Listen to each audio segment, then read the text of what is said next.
Hello everybody, my name is JoyofCrimeArt. You know that segment at the start of a video essay where the narrator just describes what the video is going to be about, even though they've already made clear what the video is going to be about through the title and thumbnail? Well, take that segment, extend it to 26 half hours, you have an accurate representation of what watching the first season of any cartoon made after 2010 feels like. Filler is a popular term thrown around a lot nowadays when talking about animation, and just like most tropes used in modern animation, its origins go back to anime. You see, most anime are based off Japanese comic books or manga, with one 24-minute anime episode usually equating to about 3 chapters of manga, meaning that when one episode of anime and one chapter of manga are both being released weekly, even if the manga has a head start, eventually the anime is going to catch up, leaving the anime production team with only 3 options. Either A, deviate from the manga and create their own ending, B, make the pacing slow as sin, or C, create filler content in order to stall for time. No matter which option is picked, we lose. To be fair, anime filler isn't always a bad thing. Sometimes filler can be used to help expand on aspects that were only touched upon in the source material, or just act as an enjoyable what-if scenario, with the Otherworld tournament from Dragon Ball Z probably being the most famous example of a filler arc that was actually pretty well received, and the driving school episode. However, examples like these are the exception, not the rule, as most of the time filler arcs in anime are just a slog to get through, with the main problem being that since all these events are technically non-canon, it kinda limits what the writers can do with them.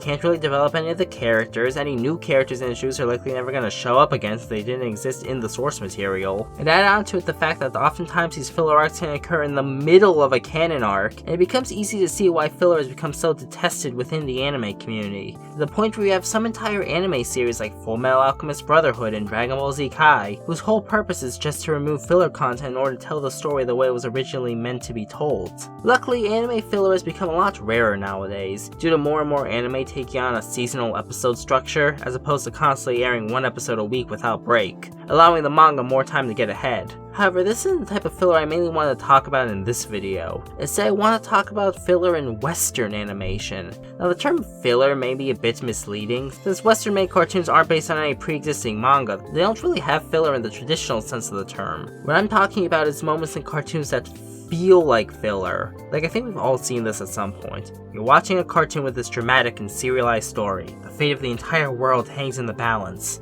But then, everything grinds to a halt because we gotta help Kiki with our pizza delivery service! So I thought it would be interesting to go through some of the more popular story-driven cartoons and analyze the way they implement quote-unquote filler content, in order to see if there's a right way and a wrong way to do filler. So let's dive in as we ask the question, do modern cartoons have a filler problem? Also, potential spoilers for all of these series. But before we begin, we need to ask ourselves, what qualifies as filler? As there are a fair number of people online who don't agree with the notion of Western cartoons having filler at all, saying that even if an episode doesn't directly impact the plot, it can still be used to develop the characters or tell us more about the world, and as such, it's still worth seeing. And I think that's a fair point. However, when looking back at a lot of these filler episodes, I kinda had to ask, do they really develop the characters? Or tell us more about the world? Because really, it seems like most of the time, they really don't. Or at least not in any meaningful way. And I want to make it clear right off the bat, I don't think that all filler episodes are automatically bad or anything. There are plenty of filler episodes that I do enjoy. But to me, what determines if an episode of a cartoon is filler or not, is whether or not it's necessary to the overall viewing experience. If I skip the episode of Amphibia where Anne opens a Thai restaurant, will the finale still make sense? Trick question, because the finale won't make sense either way. When looking at things through this definition, it becomes apparent that a lot of cartoons, especially over the last 15 years or so, do have copious amounts of filler episodes, especially within the first season, with filler usually becoming less and less frequent as the series goes on. But why is this? Well, for one, filler episodes are often a good way for a series to establish a status quo, and help introduce its world and characters to its audience. Setup is important. You need your time in the Shire before you walk into Mordor, you know. One does not simply walk into Mordor. But there's another reason why so many cartoons start off as mainly filler heavy, only to become more serialized later down the line. You see, TV networks tend to prefer episodic series over serialized ones, because episodic series can be more easily reran, as opposed to more story-driven series where if you miss one episode or catch them out of order, you'd be totally lost. Thus, a lot of creators will start their shows out more episodic, only become more serialized after they've already gotten the green light. Heck, sometimes the studios will dictate the inclusion of filler episodes in order to have more episodes that they can rerun. I also feel like part of the reason why so many shows devote the first season to mostly filler while waiting till season 2 to start the real story is because Well, Adventure Time did it. It's easy to forget how influential Adventure Time was when it first came onto the scene, but it really did lay the groundwork for the way many of these modern, lore-heavy shows would operate. And Adventure Time started goofy, only to become more serious later down the line, and managed to become a massive hit because of it. So it makes sense why so many other story-based cartoons would try to copy this formula. But here's the thing. The only reason Adventure Time started out so goofy early on was because the series was never intended to become darker and more serialized in the first place. Adventure Time was originally envisioned to be just a goofy Monster of the Week comedy. It was only as the series went on that the staff decided it would be better to take the story in a more serious direction, seemingly on a whim. The Adventure Time crew have been pretty open about how most of the series was just made up as they went along, which is pretty evident if you've seen any of the show. So had they known the direction the series would eventually head in from the get-go, I'm willing to guess that we probably would have seen a season 1 more tonally in line with the rest of the series. But even then, while the first season of Adventure Time might be more goofy, I wouldn't really consider most of it filler. Because in Adventure Time, pretty much every side character comes back at some point. You see this punch bowl? Yeah, he's plot important. So despite Adventure Time arguably starting the trend, it's actually pretty filler-free compared to its contemporaries. Still though, it makes sense why so many cartoons decided to devote the majority of their first season to these goofier filler stories. However, I feel like it can be a bit excessive at times. I mean, first impressions are important after all, and having too much filler at the start of your story can easily turn people off if you're not careful, because audiences don't want to wait till the season 1 finale for the plot to actually start. Take for example, Amphibia, a great show, but man does it take forever for the show to get a move on, with the first season taking place entirely in the town of Wartwood, dealing with slice-of-life filler adventures with only like 3 episodes being at all plot important, in a season with 39 episodes. And what's worse, at the end of episode 2 teases us with the reveal that Sasha has been captured by Captain Grimes. We have this young teenage girl trapped in prison in an unfamiliar world by this evil and intimidating force. Anyway, back to Silly Frog Adventures! Now granted, we later learned that Sasha was never in any real danger, but we don't learn that until episode 21, so for 19 episodes we're just left to assume the worst, which kinda makes it harder to enjoy the season's goofier moments. But you know, it was all a necessary evil, because it gave us time to really get to know the town and grow a connection to the citizens of Wartwood. Anyway, season 2 immediately starts with the cast leaving Wartwood. Well, what was the point of any of this then? Granted, we still cut back to the citizens of Wartwood on occasion, but really, I just never really got that invested in most of them. I don't think many other people did either. I feel like the season's slower pacing kind of hurt Amphibia in the long run, at least a little bit. I watched the series on Disney Plus after the first season came onto the service, and when season 2 and 3 dropped, I kind of put off watching them, because while the first season wasn't bad per se, it didn't really do all that much to grab me. I eventually did watch season 2 and 3 in preparation for my 2022 year in review video, and yeah, season 2 and 3 is when the series really starts to come into its own, but I do wonder how many other people were like me and dropped the show after season 1 because it got bored, only to not check out the rest of the series because of it. And I'm not completely alone in this way of thinking, because when Doug Walker reviewed the show as part of his Disney December series, he had a very similar sentiment, outright recommending people to skip the first season with the exception of the first and last episode, and to only watch the rest of the season if they really ended up enjoying the rest of the series. This caused a lot of outrage within the Amphibia fandom. They hated him because he spoke the truth. Okay, I wouldn't go as far as to say that the first season is so bad that you should outright skip it. So most of the episodes, while fillery yes, are still enjoyable, and there are a few characters introduced in the first season that do show up later on, but the fact that you could just watch the first and last episode of the season, and mostly still be able to follow along with the story, says a lot about just how filler heavy the first season of Amphibia really is. It's not like this problem is just relegated to the show's first season either, it's just where it's the most prominent. The show faces similar problems in season 3. You know, while Marcy is presumed dead and Sasha is trapped in Amphibia facing off against King Andreas and his army, we're watching Sprig go on wacky food truck adventures with Wayne Knight. Really, when you stop and analyze it, Anna's kinda like the worst character for us to follow. Like, even if Anne is your favorite character out of the main trio, it's kind of hard to argue that the locations and situations that Sasha and Marcy are presented with aren't just objectively more interesting. The filler really messed with the tone of the series, and this was intentional. According to series creator Matt Brawley, season 3 of Amphibia was originally supposed to be more melancholic, until Disney told the crew to make it lighter, telling them to avoid mentioning Marcy's presumed death, which just goes to show how the addition of filler can alter audiences' perception of a series. I remember when I was watching OKKO for the first time, I never really got that into it, and I think part of the reason for this was because I think I was expecting the show to be more dramatic and story-driven, like a lot of other similar shows in the 2010s were. So while watching all these goofier comedic episodes in the first season, I kept waiting for that moment where things would get real, you know? When in actuality, OKKO was always intended to be a mostly goofy adventure series, albeit one with mild serialization and occasional dramatic moments. After seeing so many other cartoons throughout the 2010s start off silly only become serious later on, I just naturally assumed that the same thing was going to happen here, even though that was never what OKKO was trying to be. It took 52 episodes for me to figure that out. Really, I don't think you need all that much in order to establish your setting. Just a couple of episodes is usually enough to do the trick. Which is why I appreciate a series like Star vs. the Forces of Evil. It does the typical thing where the first season is mostly goofy filler episodes, just like a lot of other 2010 shows. However, the first season of Star is only 24 episodes, with the other 3 seasons being closer to 40. So while you do have to go through a season of mostly filler to get to the good stuff, at least the crew were generous enough to make it the shortest season, which kind of softens the blow. Ironic considering the fact that a lot of people enjoy the first season of Star more than the later seasons, but I digress. You still get goofier filler episodes after season 1, including a few too many quest spy episodes than I would have cared for. However, I think because Star vs. is more of an arc-based series, with each season kind of having its own story, it helps keep the more fillery episodes from ever becoming that annoying. You know, when there is filler, it's usually because we just defeated a villain, or the new villain hasn't presented themselves yet, so our characters farting about feels a lot more justified.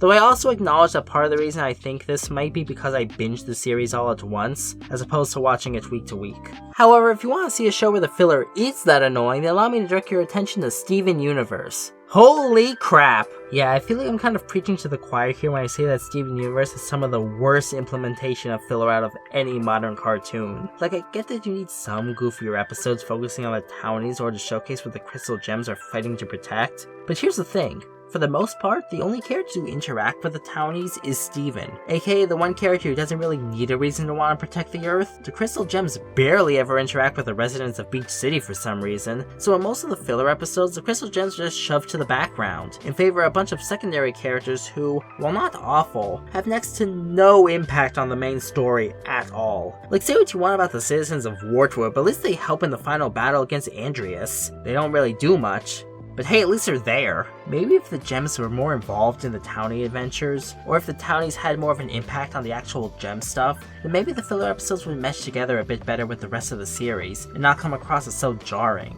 But as is, going from the plot-relevant episodes to the more filler-centric ones, it honestly feels like watching 2 entirely different shows. And like I said previously, not all the filler episodes are bad here. There are some that I really enjoy, like the Uncle Grandpa crossover, the one with Carl from Aqua Teen Hunger Force in it. Heck, I even have a soft spot for the stupid baseball episode. But you also notice that all these filler episodes are focused on the actual gems. The townie episodes of Steven Universe aren't awful. I wouldn't even go so far as to call them bad, but you could skip like 90% of them and still be able to follow the series totally fine. Maybe we could re-release the series with the filler cut down, do like a Steven Universe Kai or something. And not helping matters was the way that Cartoon Network decided to air the series, airing the more plot-important episodes as part of week-long events, and airing the more filler episodes week to week, which coupled with the show's many hiatuses, meant that once you were done with the current plot-heavy arc, you knew you would have to wait a good 6 to 8 months before you would get back to the actual story. Now, this isn't the Steven Universe's crew's fault or anything, and now that the series is over and done with, it won't impact any new viewers getting into the series for the first time, but as someone who was watching Steven Universe week to week, I can attest,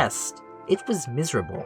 And what makes matters worse is that Steven Universe got cut down mid-production, resulting in the crew having to rush the ending. I know that's Cartoon Network's fault for choosing to end the show prematurely, but knowing how the finale could have really used some extra episodes, it makes it harder to look back on the episodes focusing on frickin' Ronaldo all that fondly. I think that's something these writers need to consider, especially nowadays. You never know how long your show is going to last. Of course, you obviously want to spread your story beats out so you don't rush through the whole story in one season, but it isn't always reasonable to just assume you're gonna get 6 seasons in a movie either. Watching 12 Forever on Netflix is a surreal experience. It feels like watching one of those big story-driven fantasy series like Steven Universe or Gravity Falls, if those series got cancelled after 1 season. So we get hints of lore that probably would have been expanded upon had the show gotten more seasons, but since it didn't, it kinda just feels weird in hindsight. I feel like the show had the potential to stand toe-to-toe with the other story-driven 2010s shows, but because it didn't get that chance, the show just kinda fell into obscurity. Though on the bright side, I think that rates 12 Forever as some of the best implementation of filler into a story-based series out of any of the shows I've talked about thus far. Mainly because unlike a lot of the other series where the plot stuff and the filler stuff feel disconnected, in 12 Forever the two are heavily linked. The whole point of the series is about how Reggie uses the lessons she learns in the Isle of Endless to help her become a better and more mature person in her day-to-day life in the real world. The fantasy aspects of the series and the slice of life aspects directly affect each other, so you can't really have one without the other.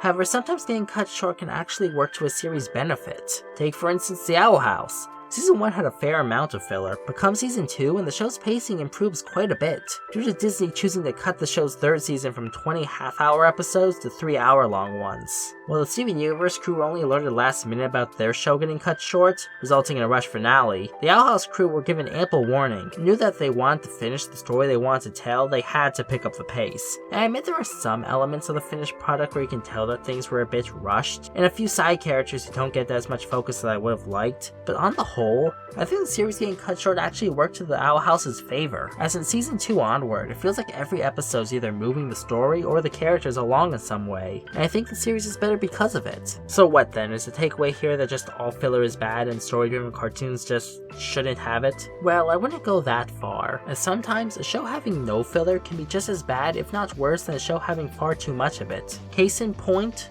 RWBY. According to series director Miles Luna, RWBY was originally intended to have little filler episodes in between bigger adventures, a la Avatar The Last Airbender. That was until the Jaundice arc that occurred about halfway through the series' first volume, focusing on local dweebus John Arc having to deal with a bully. A lot of people in the RWBY fanbase didn't like this arc, citing it as cliche, lacking as many interesting fights as the previous arcs, and taking too much time away from Team RWBY, which was seen as especially egregious as, up until this point in the series, we hadn't even gotten any arcs focused on Blake or Yang yet. So see several episodes devoted to this plot during a time in which RWBY volumes were a lot shorter and thus every moment counted a lot more. It rubbed a lot of people the wrong way. Personally, I never hated this arc. Again, maybe it was because I wasn't watching it week to week, but I think it had some good moments. But I do understand why many fans found it a slog to get through, especially sandwiched between two much more action-heavy story arcs. But because of the backlash this arc had, it was decided that RWBY would no longer have goofy filler arcs like this again. And honestly, while it wasn't immediate, I think this decision ended up ruining the series in the long run, as after this point, especially in volumes 5 through 8, the series ends up feeling like characters just moving from one checkpoint to another. Most of the dialogue in the later volumes of RWBY are devoted almost entirely to exposition, with barely any time left devoted to the characters' feelings or their relationships with each other, making it nearly impossible to latch onto any of them. Tell Don't Show becomes a massive problem as the series goes on, and moments that should be impactful are often undercut just for the sake of pushing the plot along. While the later volumes of RWBY have tons of issues, I'd probably be able to overlook a lot of them if I was more invested in the characters. I think having more filler moments to flesh the cast out would have made that a lot easier. While the series does try to put the plot on hold during volume 9 in order to give the characters a chance to really come to terms with everything they have gone through thus far,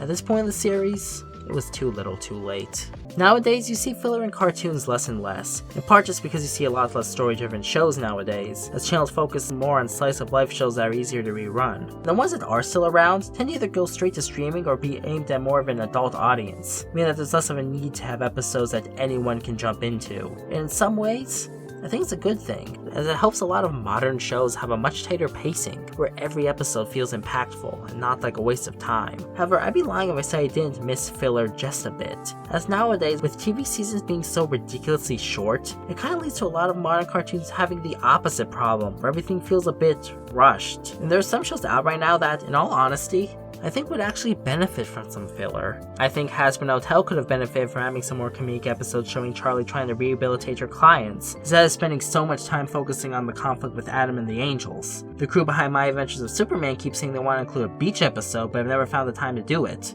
Give them their freaking beach episode, dang it! I think what's important is finding a balance, where you still get the time to know the characters and take a break from the action, while also not having to wait an entire season plus just to get to the good stuff. Because filler episodes can be genuinely enjoyable, but when you have too much of it, it can definitely wear out its welcome. But that's just what I think. What are your thoughts on cartoon filler? And what moments of cartoon filler are your favorite or least favorite? Leave your thoughts in the comments down below. I genuinely want to hear what you all think. If you like this video, feel free to like it, subscribe, and consider checking out my Patreon if you want to see more videos like it. And as always, have a great day.